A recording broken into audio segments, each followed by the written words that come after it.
being relatively wealthy in a poor country is very different from being relatively wealthy in, in the West.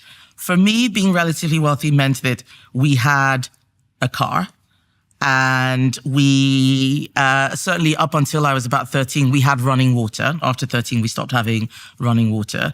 And we could occasionally, but not very frequently, travel on holiday.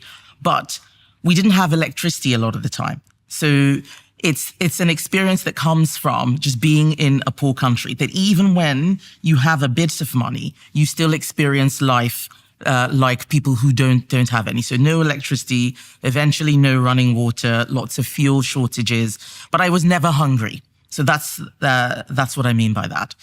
And you're absolutely right. A lot of Nigerians who do leave the country end up doing well because they have left a system that holds them back and go to a system that allows them to flourish. And that's why I'm so interested in what is it that holds people back in one place and allows them to flourish in another. And it is not just money.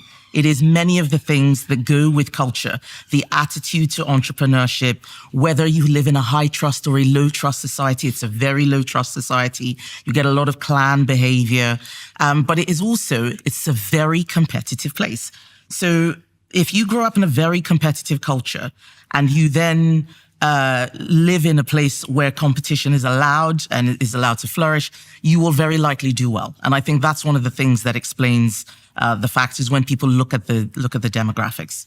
Say that last part again. I want to just make sure I followed your argumentation there about the competitiveness. I think, yes. So I think that if you live in a place, if you've come from a country that is very competitive because there are limited resources, because there are not enough jobs to go around, there are not enough university places, so you need to be very academic, you need to be, very hustling in your behavior. And then you move to a place where you don't have those barriers, but you still have that culture, you are more likely to succeed.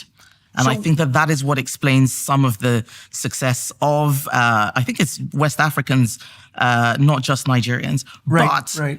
As I suspect, as you see more and more lower skilled migration, I think you will start to see those improvements disappearing as well.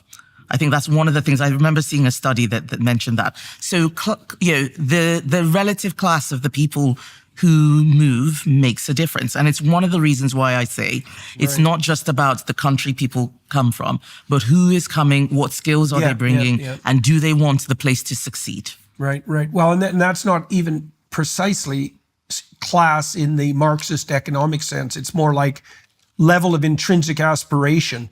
And there'd be the determinants of that are actually relatively difficult to specify. What makes someone see. The funny thing about you, so to speak, and this is how I felt when I lived in Montreal, because I didn't have a lot of money as a graduate student, and I lived among relatively poor people by Montreal standards, which, they were still doing fine. I wasn't poor because of my level of aspiration and possibility, right? And the idea that poverty is a consequence merely of lack of money is an unbelievably foolish presumption. And your upper middle class status, as you already pointed out, wasn't a consequence of absolute wealth, although relatively you were doing okay. It was a consequence of the fact that your family was so educated and so aspirational that it was an unspoken reality that you could and would succeed, right? That's wealth, to have that. Yes, it is more important than just pure money, because it means that you can be thrown into any sort of circumstance and you are likely to succeed. And I always consider myself so lucky, because had I been born into a different family, I might have had a different trajectory. And it's one of the reasons why I think that family is something that is not talked about enough in UK politics. And maybe we talk about a little bit more childcare for mothers and certain policy elements, but family is the biggest determinant of your success and your life outcomes. And we need to make sure that we have more stable families. Yeah, well, we know, for example, the literature on fatherlessness, for example, is that there's almost nothing that puts a child at higher risk for poor long-term life outcome than fatherlessness, for example. And so I think we have a statistic here that 95% of the prison population, or certainly in the 90s, the 90% plus of the prison population, the male prison population, grew up without their father. Yeah, so there's effects of fatherlessness that are not only behavioral in the way that you just described, so more dysregulated aggression among men, but even more fundamental physiological alterations. So boys who are fatherless have shorter telomeres by the age of 12, which means that their life expectancy is shorter. And girls, really? Yes, absolutely. 12 to 15% shorter. It's remarkable. And girls who lack a father hit puberty 1 year earlier, right? That's a major change. And so that just shows you how what would you say, pronounced and fundamental that disintegration of family below the nuclear level actually is.